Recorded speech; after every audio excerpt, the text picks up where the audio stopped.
मैं हूं भगवान जगन्नाथ। मैं वही हूं जो युगों युगों से पूरी नगरी में रथ पर सवार होकर चलता आ रहा हूं। पर आज मैं तुम्हें अपने रहस्य का वो सत्य बताने आया हूं जिसे केवल भाग्यशाली ही जान पाते हैं। लोग मुझे जगन्नाथ कहते हैं, पर क्या तुम जानते हो मैं कौन हूं?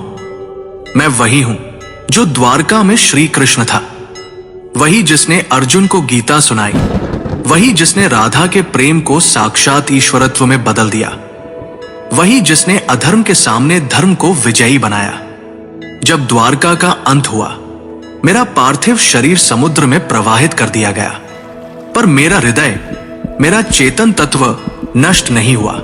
समुद्र में एक दिव्य काष्ठ पवित्र लकड़ी के रूप में प्रकट हुई और बहती हुई पुरी के तट पर आई। उसी समय राजा इंद्रद्युम्न ने मुझे स्वप्न में देखा।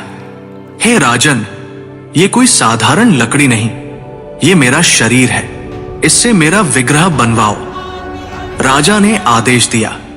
मूर्ति बनाने के लिए एक वृद्ध पुरुष प्रकट हुए। उन्होंने कहा, इन्हें गुप्त रूप से बनाऊंगा, कोई द्वार मत खोलना। वो कोई और नहीं, स्वयं विश्वकर्मा थे। जब मूर्तियां बन रही थी, रानी की चिंता बढ़ी। द्वार खुलवाया गया। मूर्तियां अधूरी थी।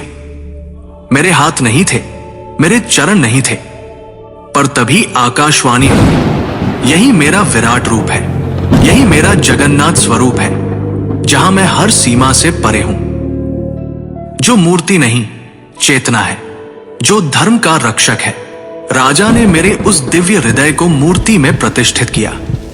वो हृदय जो श्री कृष्ण रूपी मेरी चेतना का केंद्र था, वो आज भी मेरी मूर्ति में वास करता है।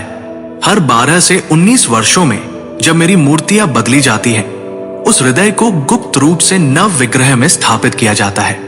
कोई उसे देख नहीं सकता, कोई उसका वर्णन नहीं कर सकता, क्योंकि वो हृदय भौतिक नहीं, दिव्य है। मैं वही हूं जो कृष्ण है, विष्णु है और फिर भी सबसे परे है। मेरी आंखें गोल हैं क्योंकि मैं हर दिशा में देखता हूं। जब मैं अपने भाई बलभद्र और बहन सुभद्रा के साथ रथ पर सवार होता हूं, तो वो यात्रा कोई उत्सव नहीं, वो क्षण है जब मैं मंदिर से निकलकर भक्तों के हृदय तक पहुंचता हूं। जब तुम मुझे सच्चे हृदय से पुकारोगे, ओम नमो भगवते जगन्नाथाय, तो तुम पाओगे कि मैं तुमसे कभी दूर था ही नहीं। मैं वही था तुम्हारे भीतर, तुम्हारी चेतना में।